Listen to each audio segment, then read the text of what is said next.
Release પહેલાં જ Pushpa 2ના કલેક્શનને industry ધ્રુજાવી નાખી. 500 કરોડ કમાઈ લીધા.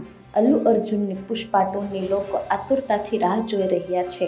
કદાચ આ જ કારણ છે કે માર્કેટમાં આ ફિલ્મની ડિમાન્ડ દિવસે ને દિવસે વધી રહી છે. થોડા દિવસો પહેલા સમાચાર આવ્યા હતા કે રવીના ટંડનના પતિ અનિલ થડાનીએ પુષ્પા 2ના મેકર્સ સાથે 200 કરોડ રૂપિયાની ડીલ કરી છે. હવે સમાચાર આવી રહ્યા છે કે ઓટીટી પ્લેટફોર્મે પુષ્પા 2ના ડિજિટલ રાઇટ્સ ખૂબ જ મોંઘા ભાવે ખરીદ્યા છે. ચાલો જાણીએ છીએ કે પુષ્પા 2એ ડિસ્ટ્રીબ્યુશન રાઇટ્સ અને ડિજિટલ રાઇટ્સ વેચીને કેટલા કરોડ રૂપિયા કમાયા છે.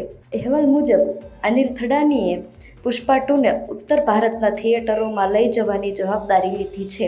અનિલ થડાનીએ 200 કરોડ રૂપિયામાં પુષ્પા 2ના વિતરણ અધિકારો ખરીદ્યા છે. હવે નેટફ્લિક્સે ₹250 કરોડની મૂળ કિંમતે પુષ્પા 2ના ડિજિટલ અધિકાર લીધા છે. કહેવામાં આવી રહ્યું છે કે આ બેઝ પ્રાઇસ વધારીને 300 કરોડ રૂપિયા થઈ શકે છે. એટલે કે 500 કરોડના બજેટમાં બનેલી પુષ્પા 2એ રિલીઝ પહેલાં જ 450 અથવા 500 કરોડ રૂપિયાની કમાણી કરી લીધી છે.